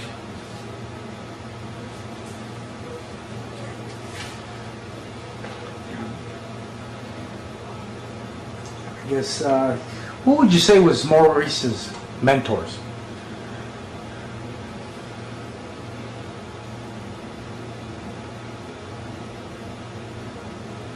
Probably, if anybody, it would be Leo Comet from Meridian, Mississippi. Him and Leo were good friends. Is it true that Jolly sold the dog Wino? That Maurice Carver, I think it was in Lafayette. There was a show, there was a convention, and he was handling the dog called Wino, and Maurice handled Wino 3 times and was very successful. The dog was for Mr. Jolly out of Devine, Texas. Okay, all right, and they say that on the way back he had sold the dog, and on the way back going home that he would ride with him. Mr. Jolly made Carver stop the vehicle and got down. That's true. Okay, so you know that for a fact. Yeah. Okay. When I first met Mr. Jolly, I met him in Cleveland, Mississippi. George Sadler had a show there, and Maurice and Jolly showed up in probably a 1958 Thunderbird, red in color, and they had a black dog named Butch, and Butch jumped out of the car And they had to chase him down in the cotton field on the headland. I witnessed that. Were you riding with them or behind them? Or No. We were just all out there. And it was at the show site. Okay. That's what it was. And he was parked not a little bit away. And you know how it is. I mean, it got everybody's attention real quick that the dog had got out. It didn't cause any problem, but they had to run him down the headland. And I can go furthermore. We had to push that car to get it started before they left. In other words, not that particular site, but at the motel they wouldn't crank. I remember it so vividly. It wouldn't start. Now they say that Mayfield claims that the shows, everybody would stay at the motels and stuff like that. He says most of the time he would see there'd be people in the morning walking around talking amongst each other. He said that Maurice would come out of his hotel room and still wearing his PJs. Yes. And just scream about as loud as he could. Yes, I witnessed that. He was a showman. So was Earl Tudor. They were the life of the party.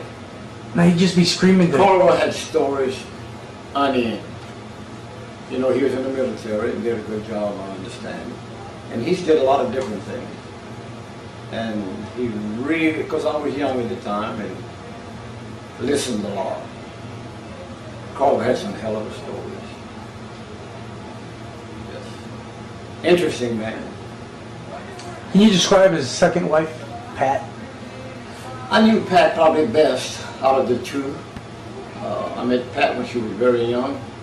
Before she was married to? No, she was married to Maurice at the time. Okay. But she was young. I've known Maurice and Pat for quite some time. How much age difference was there between?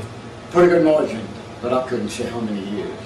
But give or take a few, 5, 10, 15? I would say maybe more like 20. Wow, okay. Maybe somewhere along in there, maybe a little bit less, but a pretty good margin. Maybe I say this because Maurice looked a little tired, and Pat was already young and in her prime and rosy cheeks,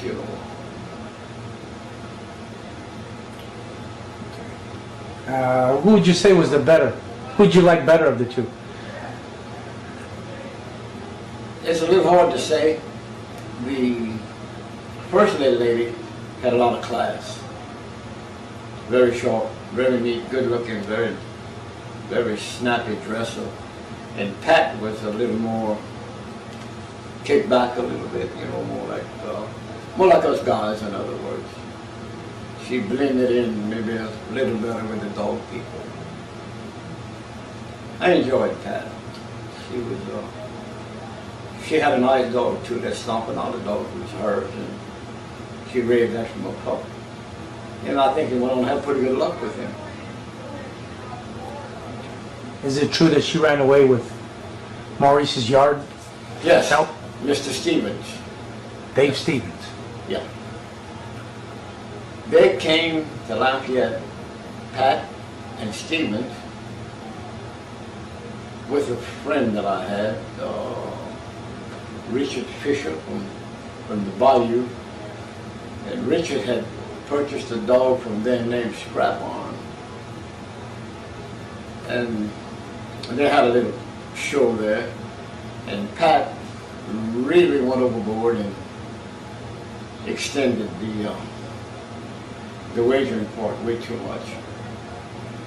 And when this show was over, she couldn't ante up the money. Mr. Stevens left her on the site. I witnessed. He drove up and left. Now I always thought that she had to get a ride to get home. Wow. What can you tell me about Maurice's yard help? I mean, did it change over the years? Yeah, pretty much. Maurice had a nice yard, and he was on the hill as well, as you know. And I visited that place several times. He had a lot of people that would raise dogs for him. and some he would farm out and get back after they were grown. But he had several people that would just breed them up for him. He was very successful in the dogs. Made a lot of champions, a lot of grand champions. Would you say he always had yard help, or it varied from time to time? I've always seen yard help there. Anybody else besides Dave Stevens that would come into mind? Because I have no record, or really nothing about his yard help. The gentleman that I'm trying to name is a gentleman that walked with a limp. I know the man's name, he just won't come to me. And how long do you think he stayed on with him? Probably the longest. But a lot of people have went in and out of that estate, including Mr. Bobby Hall, who stayed there quite some. As far as going to his place, was he always at the same place along that highway? That's it. That's the only place I've known of. In other words, that's the only place we visited. He always talked about the big house on the hill, but we never went there. We always stayed at the, I wouldn't know what to call it. I guess it was his... That little hill. College, I guess you would say, but that's where we all stayed. For somebody that never seen his yard, can you describe his yard? From the road, the house was to the right, and the dogs were to the left, and they would go pretty far back. I don't recall, but he had several dogs at all times. And he kept his dogs in good shape. His dog was always healthy. Seen him on cables? Yes. Cable runs? Yes. Okay. How many dogs would you say he kept at any given time, or when About you 35. went? How many? About 35. I don't witness any more than that. He may have had more at one time or another, but I didn't see that. Well, what can you tell me about that Black Widow, Jim?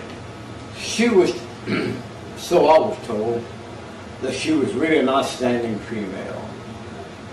She was black in color, had a scar on her right cheek, about an inch long, and a very good looking dog. Mr. Gaboon Trahan bought her from Carver, brought it to Lafayette, and Mr. Trahan ran a boarding house at the time. And someone in Mr. Carver's group took her from Mr. Trahan one night and brought her back to Carver. And that's when Carver made the mating with Divo.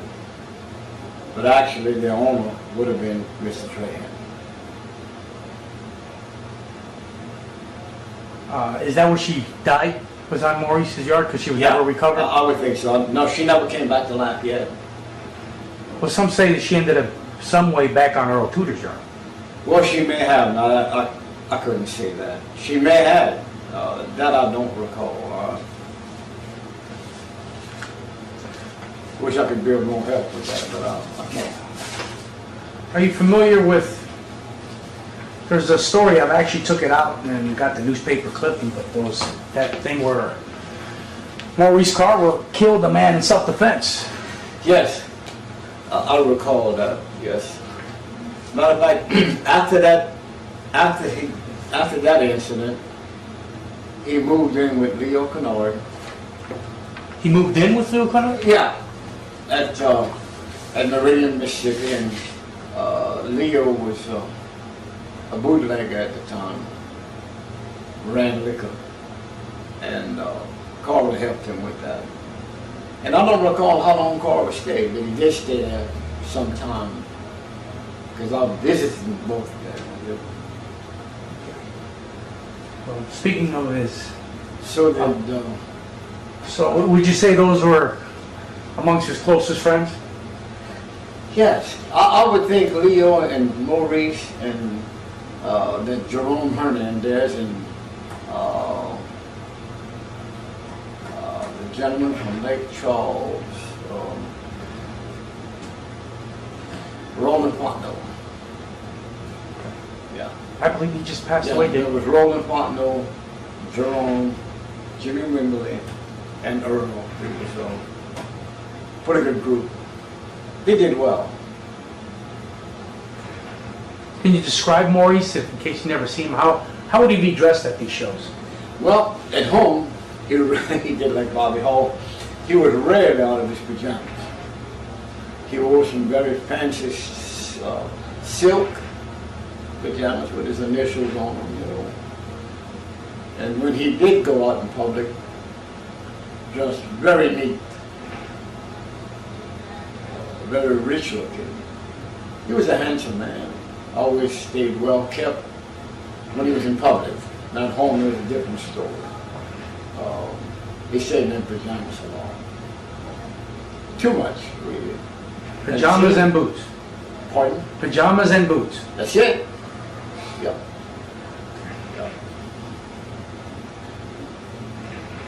On your visits to his place, did he in fact have his PJs on? Yes. Now he did change to come outside on occasions. You know, when we went out and look at the dogs, he would change. But 80% of the time he was in them PJs, but that was his style. But like Mayfield once told me, he was basically his signature was in cowboy boots and his Stetson hat. That's it. He described him well. Okay. How about, nobody could ever remember what he'd smoke.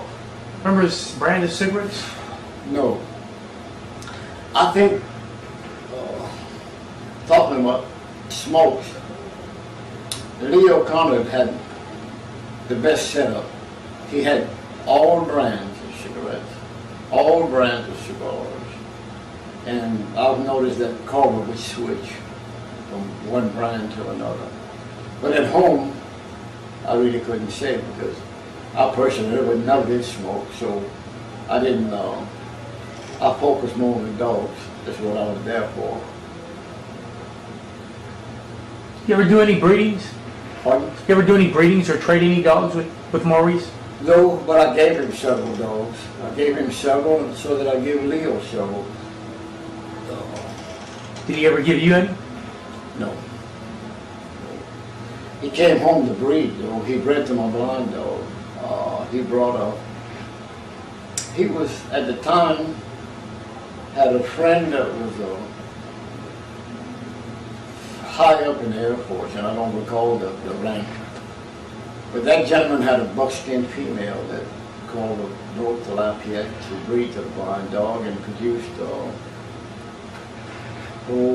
I think he called it Blondie, and I forget the male dog's name.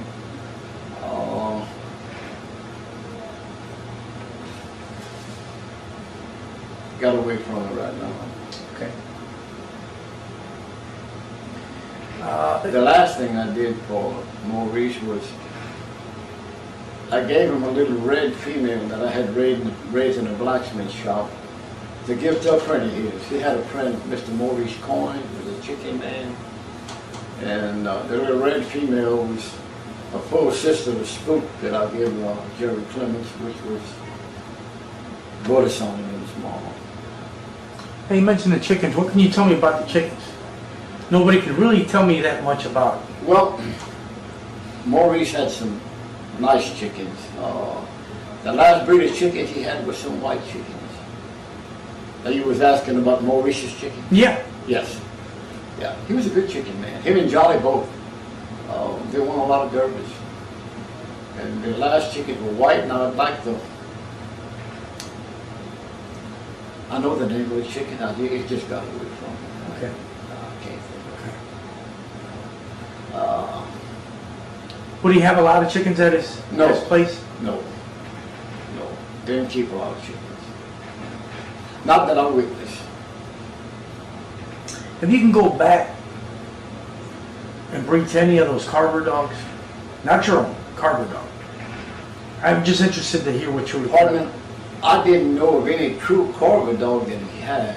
It was, because he would switch.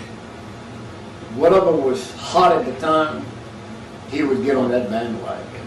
There was whatever was popular, and I wish I could tell you more about his dogs, but I can't. I could fabricate something, but it's not necessary. I think what made him the most famous towards the end was poor Bullison, I guess. You know, he bred him a lot and had a lot of good luck with him. And at the end, mistreated Bullison again. Should have never brought him up. We're going to hit that topic. Okay, go ahead. I'm through with that. Okay. There's a lot of people say he was a drinker, but I don't think anybody I've ever talked to say they ever seen him intoxicated. Ever seen him what? Intoxicated. No, I've never seen that either. Okay. So he was just I can honestly say, all the time that we visited, he's always been very alert. Very alert. Didn't miss a stroke. One thing I can't find, or put a finger on, his occupation, Maurice's occupation, or besides selling dogs. I'm talking about, did he ever do anything for a living that you might have known about? He told me once, like when you first started the dogs, he started the dogs after the Second World War. He started about in 46. And his brother was in the construction business, heavy machinery. So I think Carver was an operator. And then he told me at one time that he had a job for the government, if I understand correctly, something like the hook and mouth disease in cattle. And I can't say any more about that besides, I think he worked, if I understand correctly what he told us was, it was something to do with the border and cattle and the hook and mouth disease. That's about the extent of that. The time I've known him, I've never known him to work. Okay. Because he'd come to like that and stayed 2 weeks at a time. And the time he stayed at Maurice, stayed at Leo's. He wasn't working then. Now, when I hear the stories about him being a salesman, what can you say about Maurice as a salesman? He was a great salesman. He's the gentleman that would tell you what you wanted to hear, and as soon as you told him what you were looking for, he had it. He may have had more than this, but he may have had a dozen puppies in a pen. And whatever you asked him for, he would go in and catch one and say, this is it.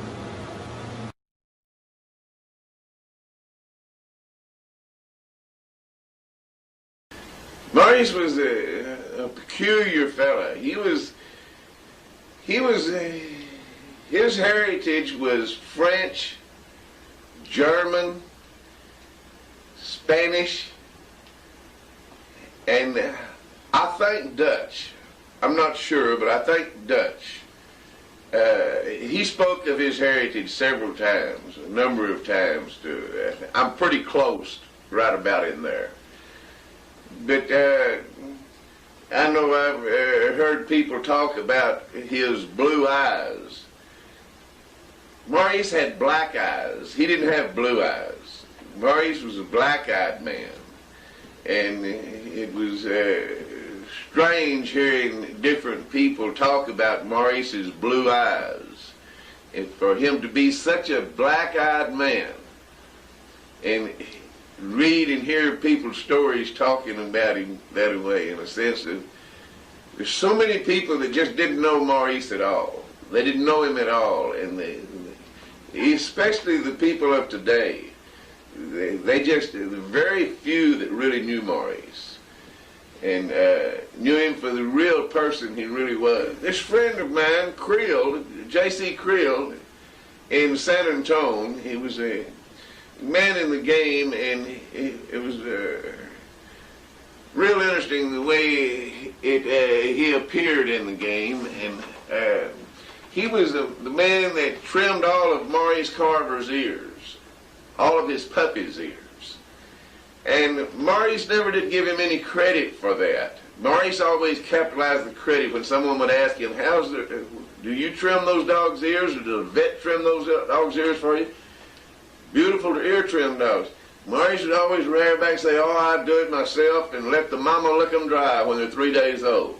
Well, that wasn't true. This fella Krill, he was the one that trimmed all those puppies' ears, and Maurice would deal him a pup or two when he would trim his ears for him. And he had all of the tools for it. He was, a real master at trimming ears. And Krill always was upset because Maurice never gave him any credit for the beautiful ear trims that he put on the dog's ears.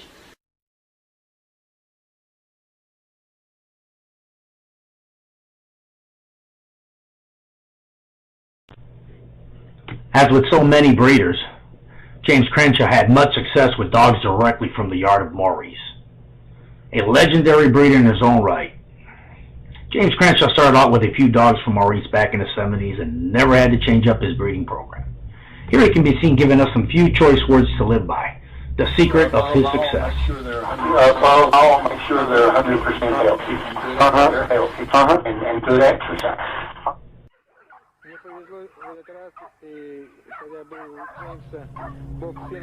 This video clip showcases yet another elite breeder, Mr. James Crenshaw, most famous for the Jeep dog he bred, but also has a long resume of established dogs that derived from his breeding efforts. Years ago, he purchased several dogs directly from Maurice. Here Crenshaw is shown with one of his favorites.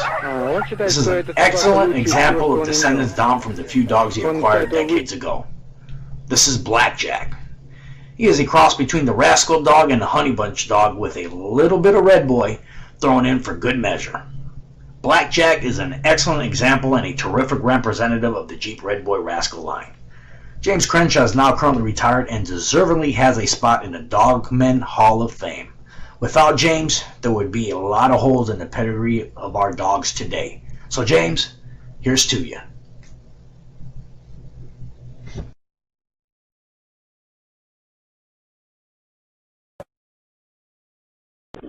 Carver been taken out to see dogs, and if it hadn't been for Bobby Smith, I got his name last, I wouldn't have gone out there at all, but he took me out, and Carver tried to apologize this last time in Dallas about not showing me around, said he was busy and worked up over the convention and everything like that, but I'm sure if he came up here to my place, I wouldn't just sit in the yard under a tree and let him go around and lead the dogs by himself. I think I'd get out there and show him the dogs, and I'd be proud enough of their breeding to go out and tell him what I had, but maybe he's a little more callous that way than everybody. I have to stop you all the time, and I have to stop in the middle of my feeding or watering or cleaning up around the dog or whatever it is. Take them around, show them, maybe takes as much as an hour. But I enjoy doing it because it's my hobby, and I'm proud of the breeding, and I figure the more people that knows about my dogs, well, the better.